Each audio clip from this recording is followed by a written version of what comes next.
I'm in Costa Rica, Dr. Porges. Oh. I scheduled this interview with you 6 months ago. Uh-huh. I'm at a retreat right now with Jack Kornfield, Dan Siegel, Alyssa Epple, some incredible people. Wow. And I did not want to reschedule with you because you're impossible to schedule with. So I just decided I'm going to do it here. And I am located I should show you my view. It's pretty, I don't know if you can see it, but I'm looking over the ocean.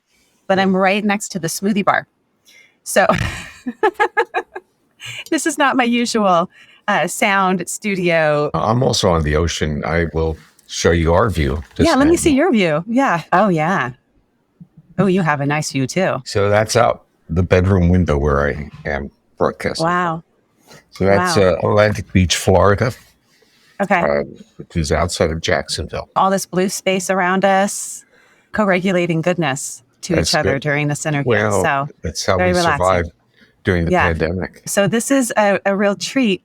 I approached you, if you recall, at ACBS, the Association for Contextual Behavioral Sciences. I was attending your talk. It was a panel with Steve Hayes. It was a talk on embodiment. And this is the second time that you and I have spoken. The first time we spoke, it was March 2020, the start of the pandemic. You were on your way to Costco. It was the last time I went to Costco for several months. Yes. I remember that. And that was really it. Those were transformative periods of time. That's when there was had an optimistic feeling that, first of all, I felt there was an overreaction to it.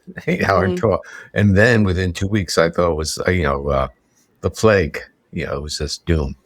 And we can talk about some of that because I have a whole interesting take of what it's done to our nervous system. I want to talk about all of that. I want to talk about you and Stephen Hayes and pandemic. Sure. But it is good to lay a foundation for folks. We had Deb Dana on, who's a great translator of your theory and super applied. But I'd like to hear from you a brief overview of polyvagal theory. Some of the feedback I got, people were asking, can you show me a picture of this vagus nerve? I want to see it to believe it's true. Well, you don't have to even think of the nerve. So I think when people kind of dig or try to dig into anatomy, they miss the point. I think the real point is that our physiological state influences our behavior. And literally we can say bias is how we receive or respond to the world. And that's an important first step because we live in a world that thinks that behavior is intentional. And that's where, cognitive behavioral therapies, intentionality, learning theory, all comes from its belief that we can be masters of our own body. But what if our body shifts state independent of our intentions? And what does it bring with us? It brings with us a neurophysiological platform that wants to scream, wants to run, or wants to shut down. Doesn't want to be available, accessible, and embrace others. So we have to understand that when we're in different physiological states, we're functionally different people, or what other therapists would call, I'm not a therapist, what therapists would call a different part. So in a sense, we can go into a parts model and basically say parts are really when we're in different physiological states. It's as simple as that. And those physiological states are sort of referencing of sort of the sympathetic state or a shutdown state. They're very predictable, or I should say they have predictable scripts. And now we start even getting closer to parts modeling. We have basically a calm, let's say an engaging, a trusting persona, we could call it. But it's a physiological state that is telling our body everything is under control, support your homeostatic functions, regulate, and not only regulate your physiology, co-regulate the physiology of another's with yours. So when we're pleasant and engaging, smiling, have intonation of voice, we are co-regulating, but it's also nourishing to us. When the physiological state shifts, and this occurs like, let's say someone you're engaging or talking to walks away, disrupts your accessibility, basically says, I'm not interested in you, telling your body that they're not reciprocating your engagement. How do we physiologically feel? We basically feel threatened. We feel dismissed. We feel marginalized. We get angry. In a sense, I use the term biological rudeness. Our body detects those cues of disengagement as a threat, which our body should. Now, the problem is, what do we do with those feelings? What's the narrative that we develop? So when we feel literally upset or angry at someone, or we got disrupted, we build a narrative that supports why we got upset. And we always hear people, in a sense, arguing why they have, in a sense, the right to be aggressive or to be nasty or to do this, as opposed to understanding that they're in a state that really promotes or enables these things, gives permission to those systems to support metabolically costly defenses, anger, fight, flight. Yeah, and this is like the kindling of the fight within marriage, where one of us is having some kind of thing that's going on. They're stressed at work, and then we walk into the kitchen and someone's stressed. The other person says, "What's the matter?" "What do you mean, what's the matter? You're giving me a dirty look." "Well, no, you weren't giving me," and then back and forth, and there we go. We're in a fight, and there was nothing there. Let's play with the dirty look. Yeah. You engage the spouse because you're concerned. Yeah. The spouse is throwing all kinds of cues at you, and your face drops. But the spouse, being in a state of threat, sees the flat face as aggressive behavior, and now feeds into that narrative that is spontaneously coming out, not seeing the origin that maybe being in a stressful state triggers or broadcasts threat cues to another. Instead, we say, our narrative is, you should have understood me, you should have supported me, and not understanding that in that great state of need, you're broadcasting really threatening cues to the other. So we end up disrespecting our body's own reactions to ourselves, to others, and the state we're in. So that's, in a sense, the first part of a theoretical model, is that our physiological state is that platform upon which some behaviors become more easily expressed than others. Put in a very simple way, we are human, and when our physiological state shifts from this calm, engaging, accessible state to a state of threat on any level, our behavior with others is biased towards protecting ourselves at the expense of everything around us. But that's not the end of the story. The end of the story is that there are another physiological state, and that physiological state is associated with withdrawal, shutting down, depression, dissociation.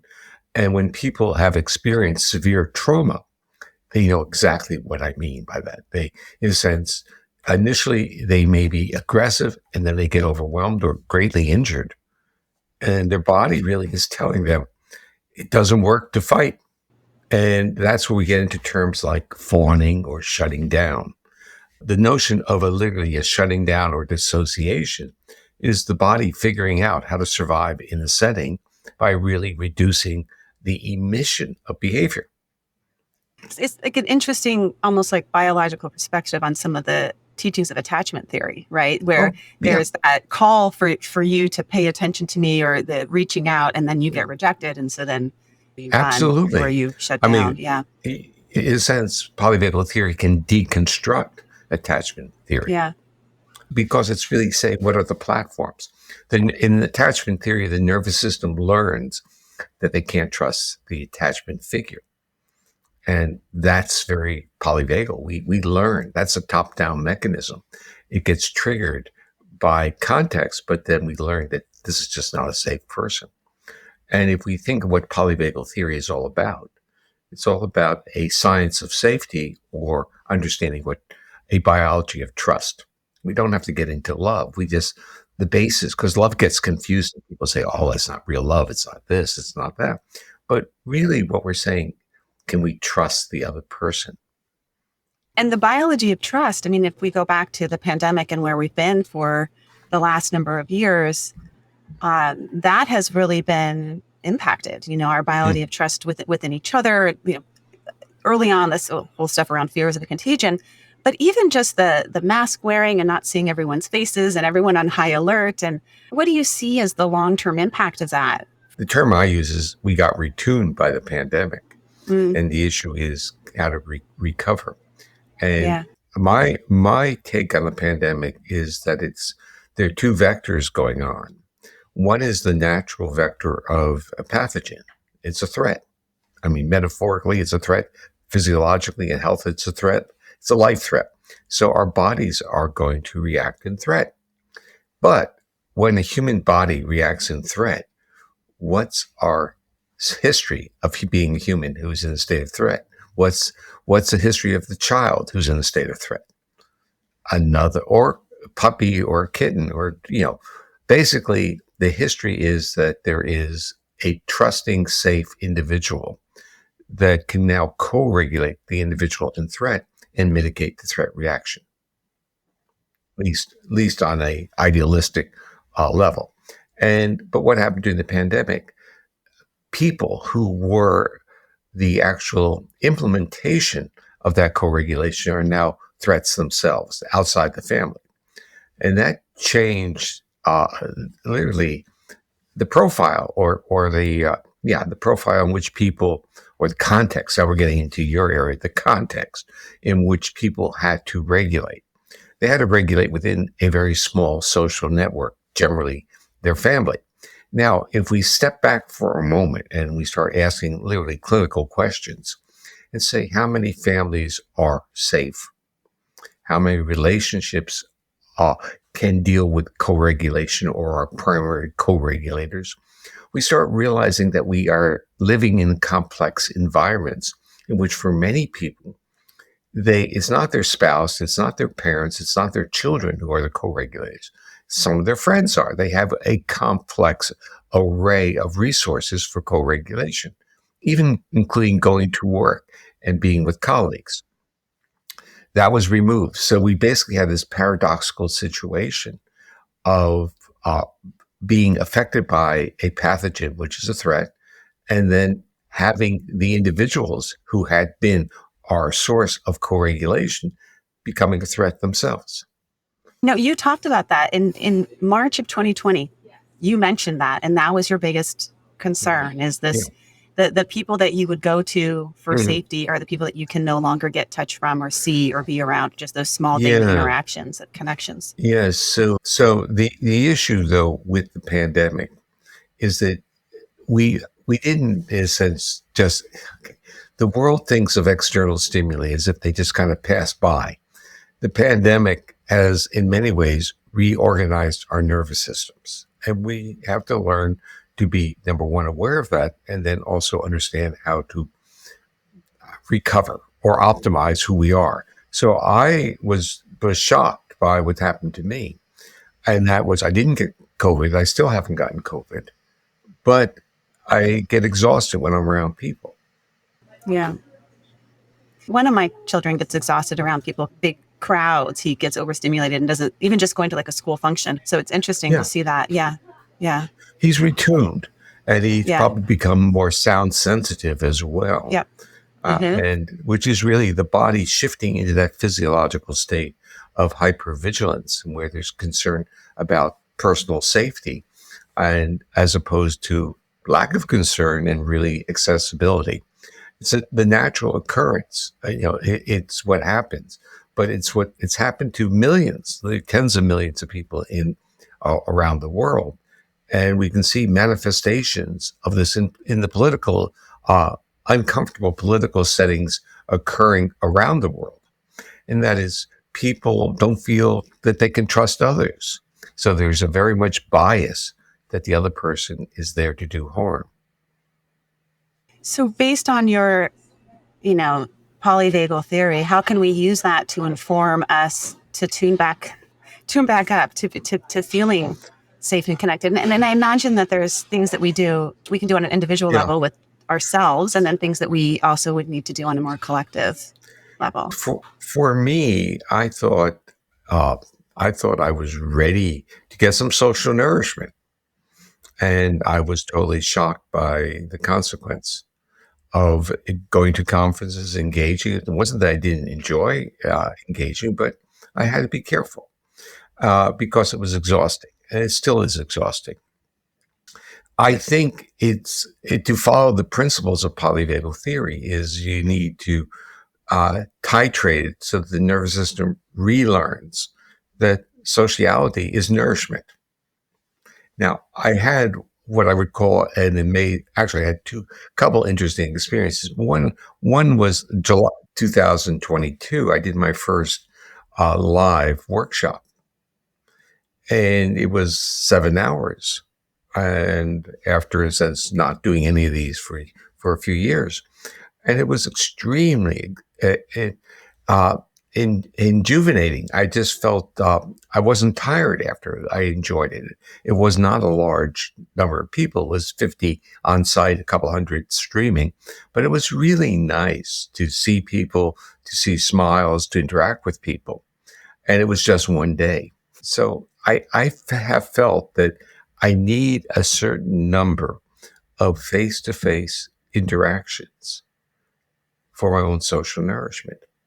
And so I'm trying to schedule them. Okay, when you do workshops like you're in Costa Rica, there is exhaustion in getting there. There's novelty, and all that was great maybe 20 years ago. But now it starts, saying, "Wow, is everything going to be where it's supposed to be?" And what I decided is that I like the interactions of doing workshops, but the travel associated with them can be exhausting because there's a lot of uncertainty with it. So I basically am doing them in my hometown, which is a nice little town on the ocean, on the beach. So people are coming to you for the workshops? Yeah, at least. Yeah. The deal I cut was I at least get to do a couple of them a year. Yeah. Yeah, that's wonderful. Well, so going back to, it was July of this past year that I saw you. It was one of the first conferences that I had attended.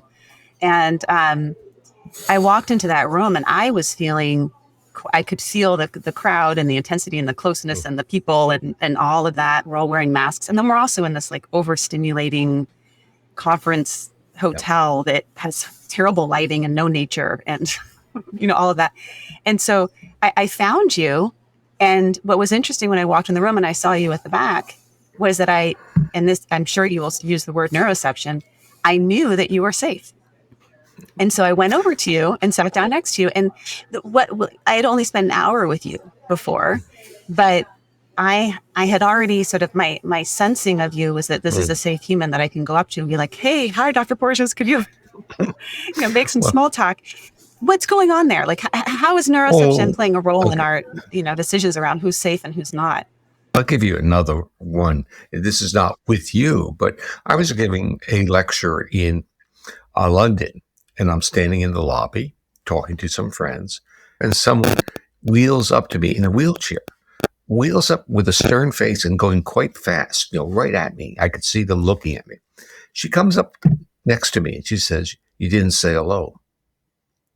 And I said to her, "Have we met?" I said, "I'm very sorry. Have we met?" She said, "No, but I've seen you on YouTube." And the issue was that she was getting cues of familiarity. And she felt familiar enough to basically ball me out for not saying hello. She felt connected is what she was expressing to me. It was, in a way, even though it's kind of humorous, it's also beautiful. It's saying that you can connect with people and they feel close. And other people have said, "Look, I listen to your YouTubes and I feel so relaxed." And so this is what you're also saying, that our interactions enable you to feel who you are and not go into states of defense. And as professionals, and whether we're academic or clinicians, we tend to be very aware of what other people think of us. And so what I always would say, or you still say probably, is that the academic world is 24/7 of evaluation. It just never lets go. It keeps going. And, and that level of evaluation in a nervous system model is saying you're under chronic threat. And so we create the Polyvagal Institute, and we had a meeting in Atlantic Beach, my hometown, in October. And it was really kind of this very relaxed, safe environment. And my comment there was, what is the whole goal of this institute? It's to enable people to feel safe enough to be who they are. And if we step back and say, if I felt safe, who am I? And what we start learning is that people don't feel safe and they craft their selves based upon what they think others will want from them. There's a speaker here last night, Richard Leiter, who wrote about the power of purpose. And one of the things that he talked about was the four things that people say that when they look back on their life, what they wished they would have done differently. Mhm. And one of them is taking more risks. Another one, it has to do with living in a way that really kind of mattered. And another one had to do with self-reflection and being able to look at the big picture. I think it was three Mhm. things. Those were the three things. And while he was talking, I was thinking about this interview and I was thinking, you know what? In order to do all three of those, to take risks, to think Mhm. about the big picture, and to do what matters to you, you need to have some degree of feeling safe. That's what actually allows you Yeah. to do that thing. People want techniques. People want to know, okay, Well, what do I do? okay, I need to reach for so my nervous system. It's messed up from okay, COVID. so yeah, we'll get to that in a Okay. moment. But let's deal with really what you're saying. They have to feel safe. So when I reflect, think about my life through the rearview mirror, the one word that I use that I can't explain about myself is boldness. Yeah. And what you said is you had to feel safe. And I had not translated in my own mind that really what I was doing was expressing what it is to be safe. I was saying, I don't understand. Where did this boldness come from? Because in retrospect, it's not because I came from this special family or had special degrees, a type of entitlement. Yeah, I had a complicated life, not a traumatic life by any uh, clinical definition, but everyone has their issues. But I was always bold. I was always pushing the window. And I was always, we could say iconoclastic, but where does that come from? And I really am saying it kind of was who I am. And I felt, quote, safe enough to be who I am. And the question you're asking is, how do we enable people to be safe enough?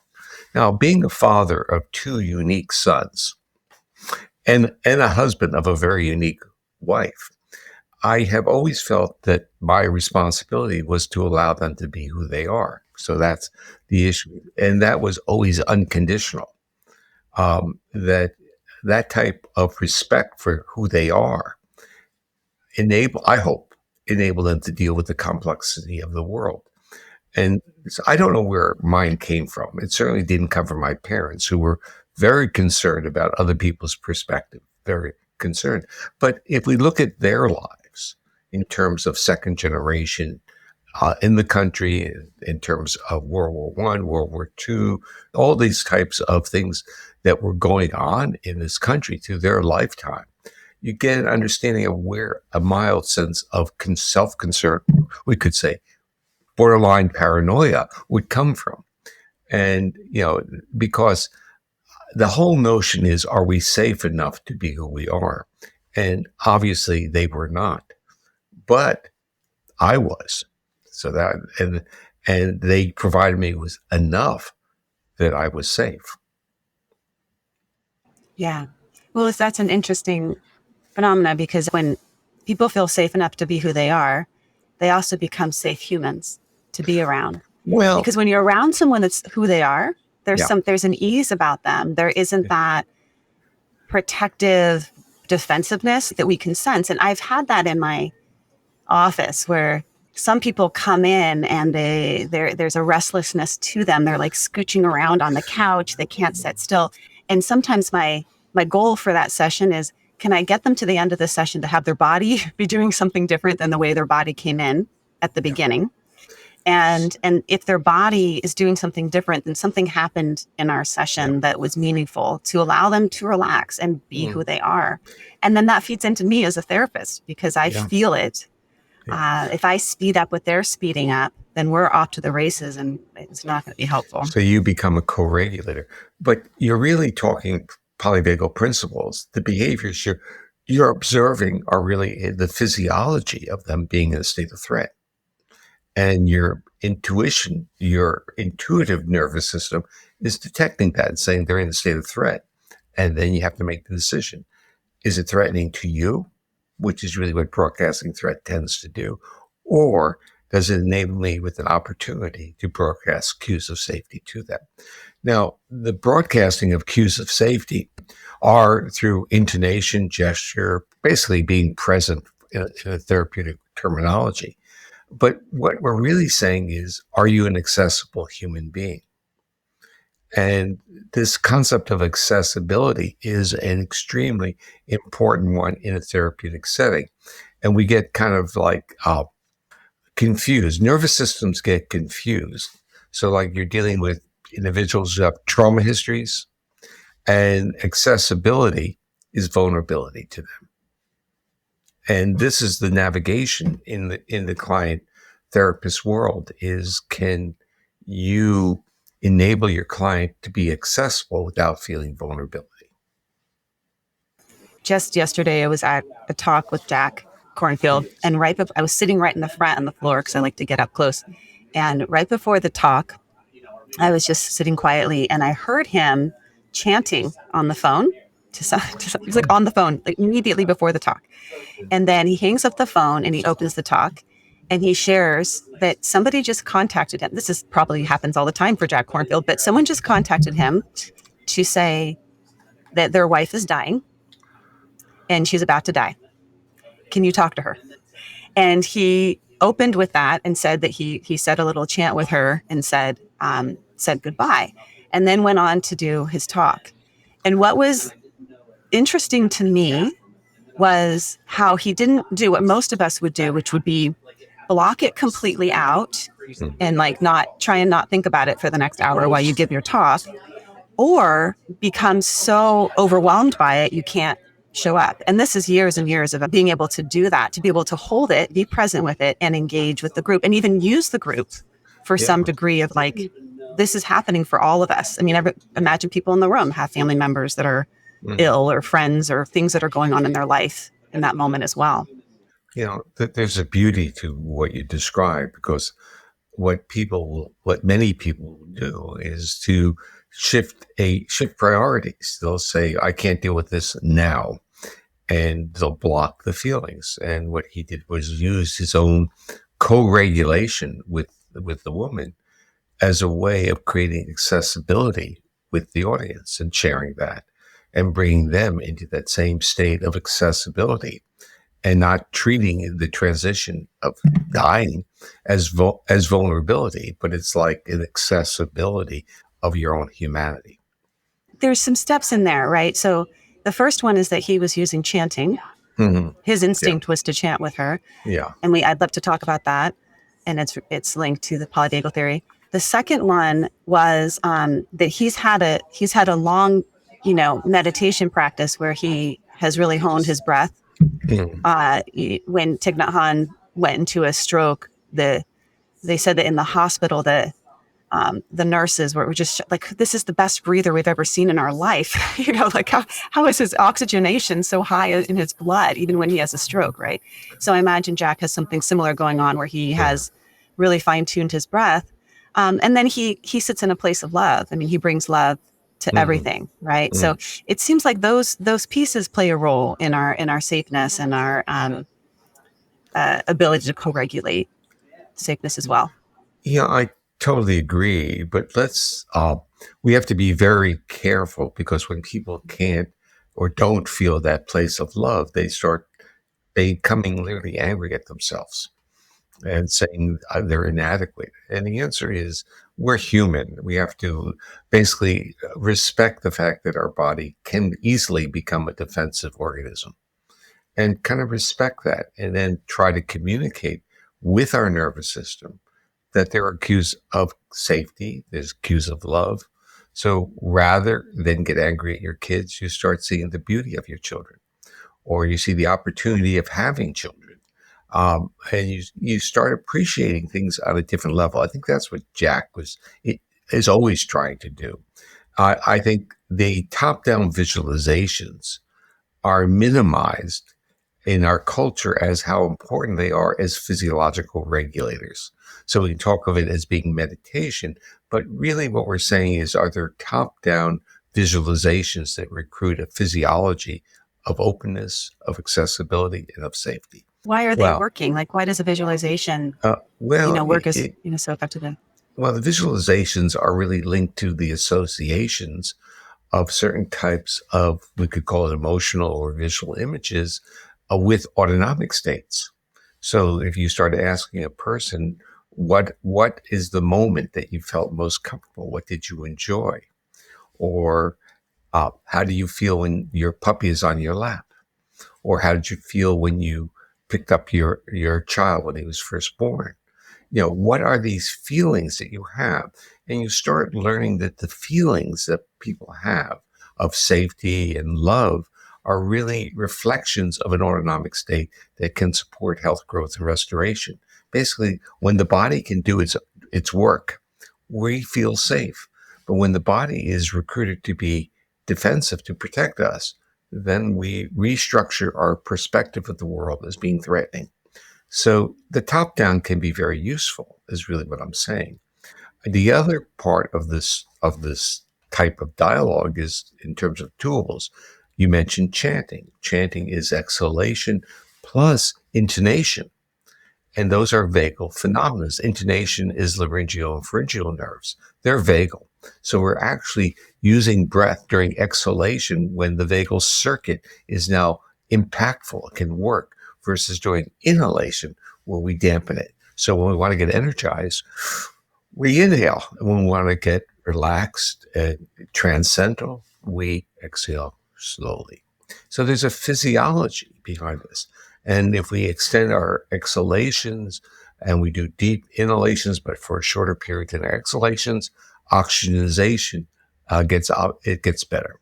So there's a physiology of breath, and there's a physiology of where chance is both now breath plus the neuroregulation of all those muscles of the face and head, and how they are linked to the vagal circuit that is calming.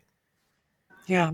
So a third one that I'm curious about that I've wanted to ask you about is the eyes, because in a lot of contemplative practices, my lineage goes back to Thich Nhat Hanh, and his teaching was always smile with your eyes. And he would say, like, breathing in, I smile to, different parts of my body, right? Mm. And the smile isn't like a fake smile. It's a softening of the eyes. And we hear that also with yoga practices where there's like a drishti, where you focus your eyes softly on something. What's happening there in terms of our eyes? It's not the eyes. It's the muscles around the eye. Well, okay, yes. So it's the not the orbital. This is very, it's very important. So the muscle around the eye, it's an orbital muscle called the orbicularis oculi. That's where a lot of people they have crow's feet. They use botox, get rid of all the social cues. You're doing fine. All the social cues of exuberance are those crow's feet. Take them away. We don't know how the other person is feeling. Even though we may not think we're looking at that, we're picking up those cues. We're wired to look at the upper part of the face. And if you're autistic, where do your eyes go? They don't go to the upper part of the face. They go to the lower part of the face. So, and the upper part of the face, eyes become threat. And if you want to understand, like with rhesus monkeys and other primates, eye gaze is a threat reaction, a threat response. So with autistic kids, they look at the lower part of the face, which is an aggressive part. This is the jaw. This is the biting. This is, when a dog gets angry, it's there. But when a dog is, quote, happy, you see it in the upper part of the face, like you see it in a human. So our nervous system is detecting these cues. We may not know that we're detecting it, but we do detect it. So the concept of smiling with the upper part of the face and softening the face is allowing those muscles to express exuberance. Yeah. That's incredible. Yeah, I love how you have these time-tested traditions that people have figured out intuitively, but then the science maps so beautifully onto them.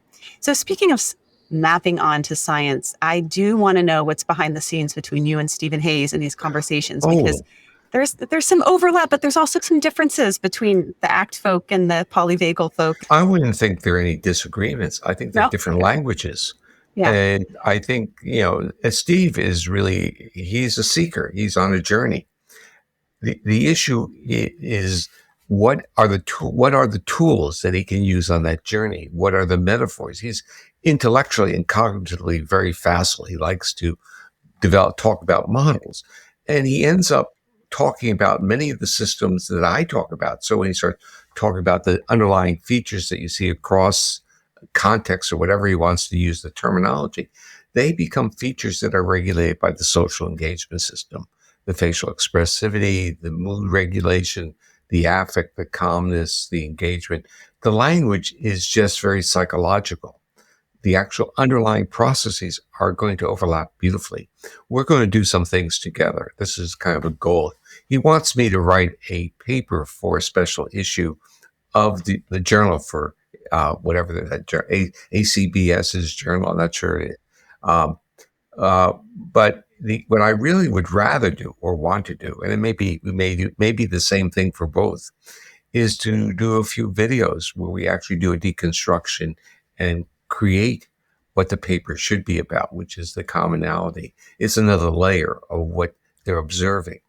And since the observations, it's a very, as a scientific discipline, the act or scientifically based therapy, it's very based on observation of phenomena. And underneath the phenomenological aspect is a neurophysiological substrate, which is being broadcast in the behaviors and the observables.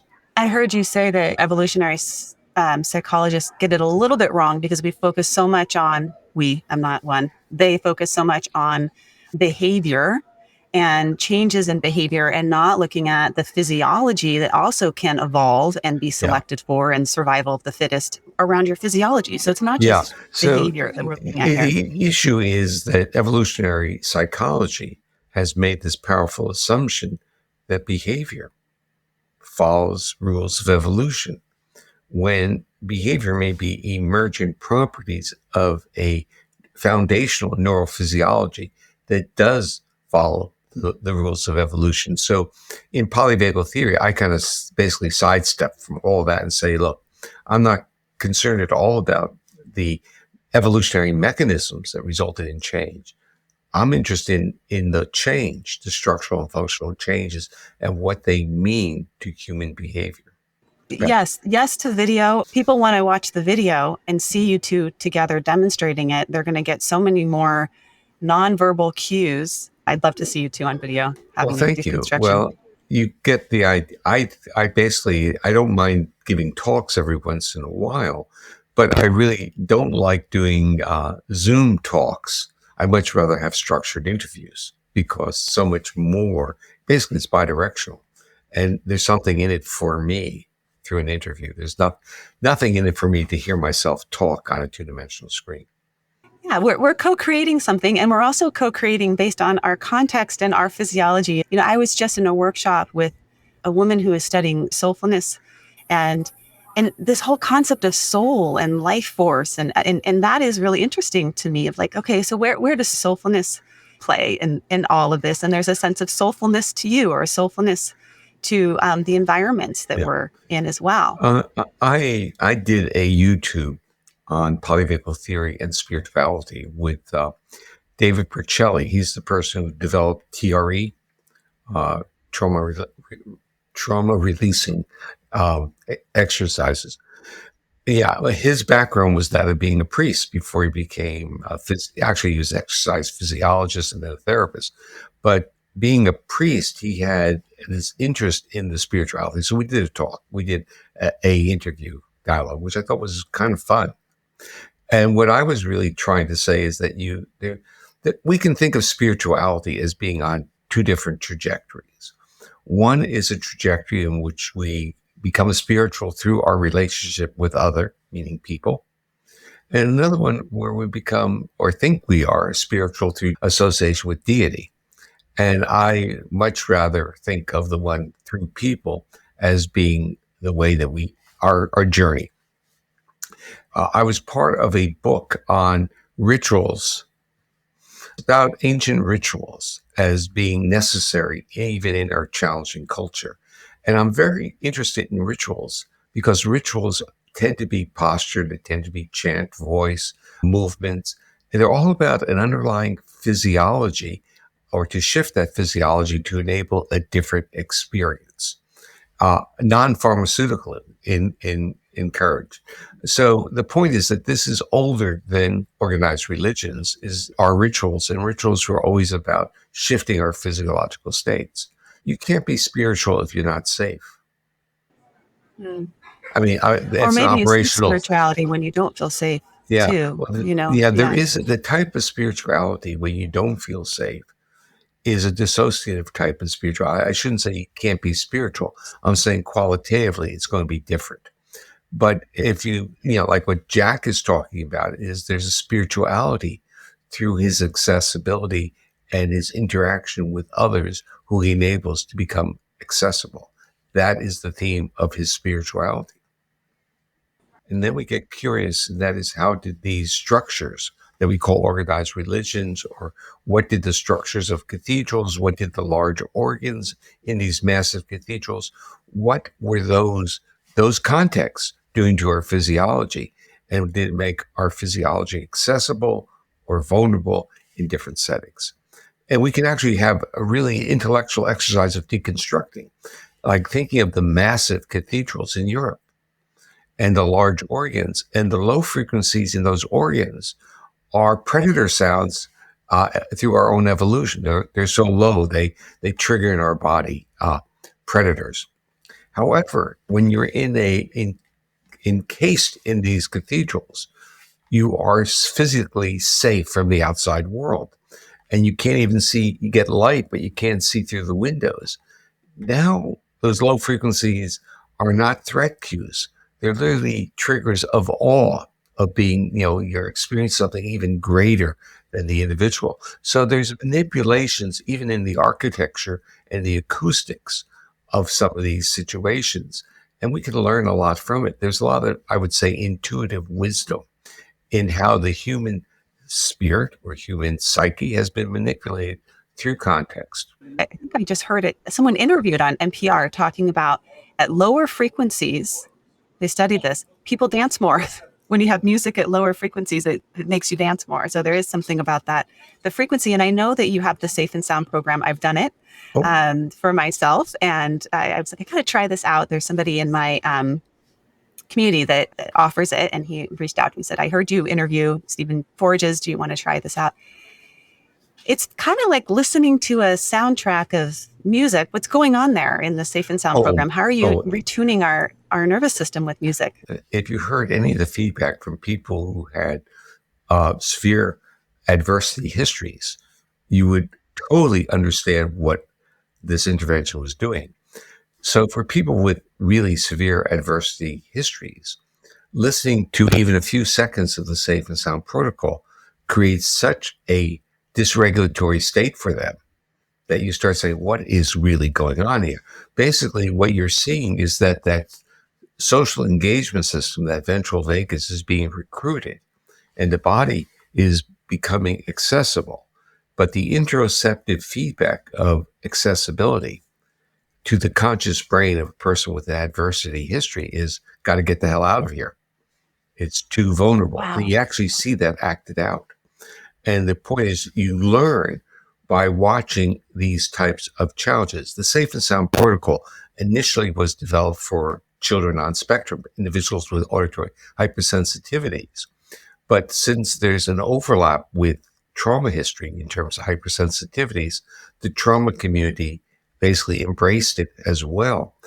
And they basically cracked the code. They figured out how to use it, even though it would trigger their clients, or sometimes would trigger their clients. And that was to titrate, use it very slowly so that the client actually got a little bit of that vulnerability response, but then it could be resolved. It wasn't overwhelming. And now you're retuning the nervous system to be more accessible to the modulation. But I'm going to go back to your interest in attachment theory. Okay. In attachment theory, the underlying model really is the quote, good mother is the mother who is engaging, but the mother who is engaging uses a modulated vocalization. She's not yelling at the infant. She's using more melodic.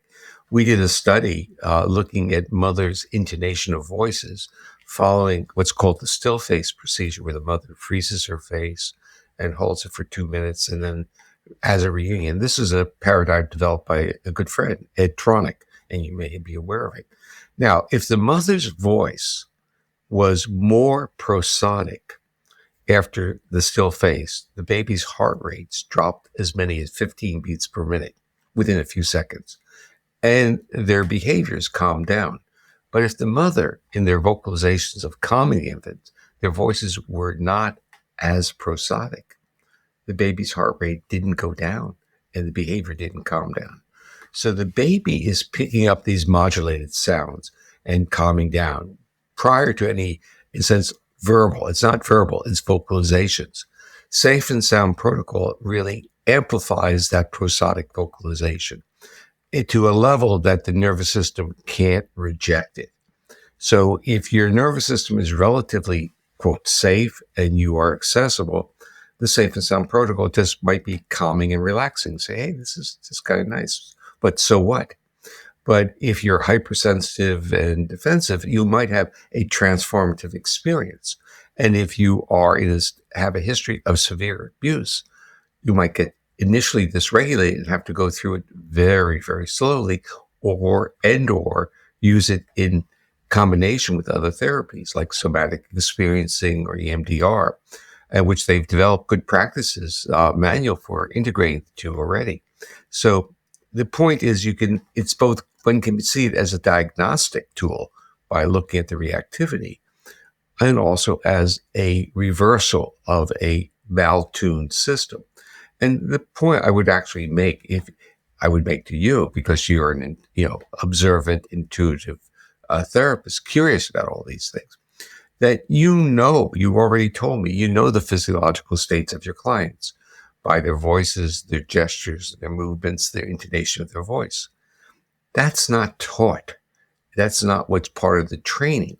But if they're polyvagal informed, that is the training. You become aware of the client's physiological state, and you become aware that your physiological state is being broadcast to the client. So if the client is edgy, you better be a little mindful of what state you're in and say, can we both take a deep breath or two? And again, within the clinical models, for people who have adverse histories, having them sit down for an hour or whatever your session is very uncomfortable for some people. Just sitting down is really telling their nervous system that they can't escape if they want to. Now, the movement and dance therapists knew the secret all along. If you keep the person moving, you can get they're further. Trying to move, right? They're trying to move in the session with you already. And the dance movement, going for a walk for the first part of the session, things like that can make a big difference. I'll bring in sometimes a little bit of yoga, whatever fits, obviously, for the client, their physical abilities and, comfort in terms of that.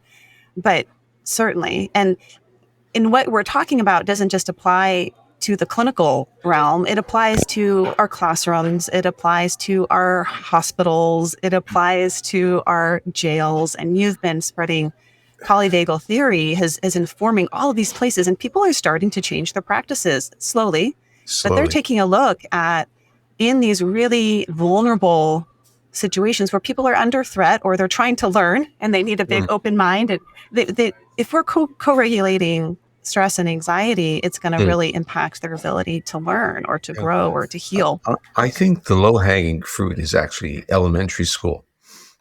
Yeah, in a sense, if people focus not on forcing kids to sit still, but encourage recess and interaction, it would create the substrate of a nervous system that can learn, as opposed to a nervous system that feels like it's under threat.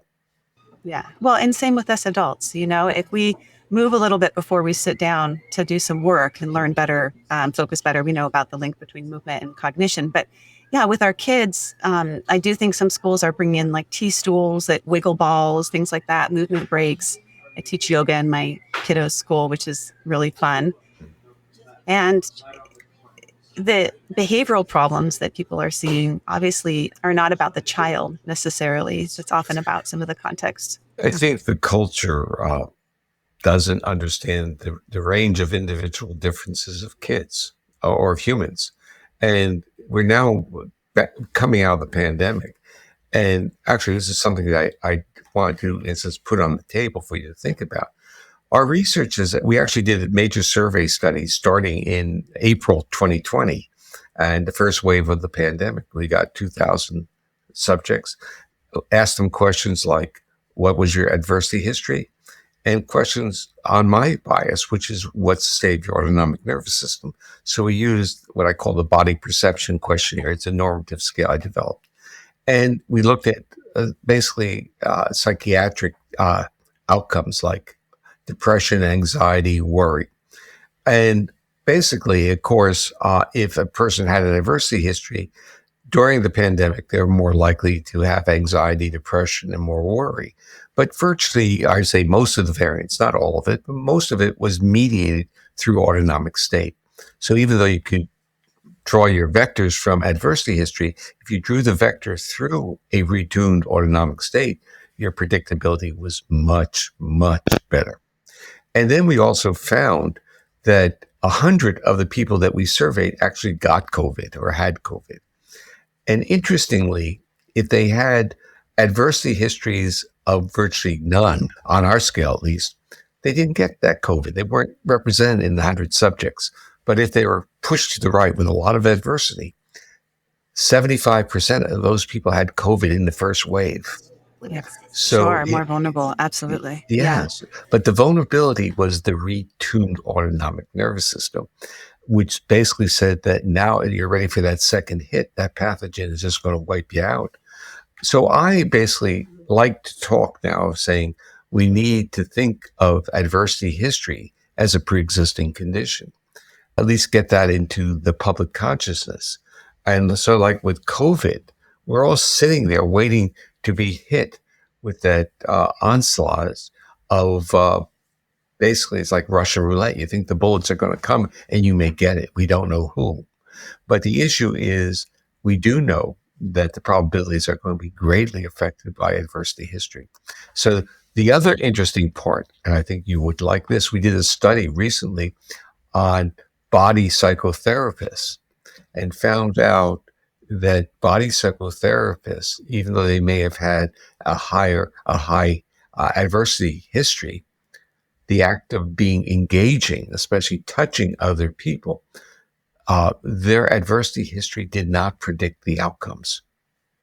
As a therapist or as a teacher or as a nurse or whatever helping profession that you may be in, hopefully we're all being of service in some way as a barista, that there are ways in which you can engage in that service where you're also taking care of your own body and regulating your own nervous system, that it can be much more of a flow than it is sort of this one-way thing. And piggybacking on your study, the research and that, so like the bridge of the physiology and then the research from the psychology, the compassion-focused people like Marcela Matos were looking at spheres of compassion as predictors of outcomes. If you're blocking some of the things that could actually help you to be able to navigate COVID, which is compassion, certainly compassion for self and compassion for other, that's also going to interfere. So there's bridges that can be made here. Well, I'm very interested, actually just drafted with a colleague a short paper on basically the difference between empathy and compassion from a polyvagal perspective, where empathy is more what we would call neuroception, our reflexive reaction to the other, when compassion is secondary. After that reflexive, have we now calmed our body down so that we're present with the other? Yeah, and that's what Jack did, right? Yeah. He didn't go straight into empathy with this person that's dying. He had compassion for them, and that was, it helped him and helped the other person. It's bidirectional. It's not just us as individuals. Compassion, from a polyvagal perspective, is not an intentional behavior. It requires a nervous system that has the capacity to be resilient, to downregulate its intuitive reflexive reactions. It's not an intentional behavior. What do you mean by that? Okay, so empathy could be viewed as reflexive. You feel the hurt of someone else. Yeah, it's automatic. Compassion is not automatic. That's why it requires this ability to first process that reflexive reaction of empathy and then enable the other part, the resilient part, to be supportive to the other individual. Yes.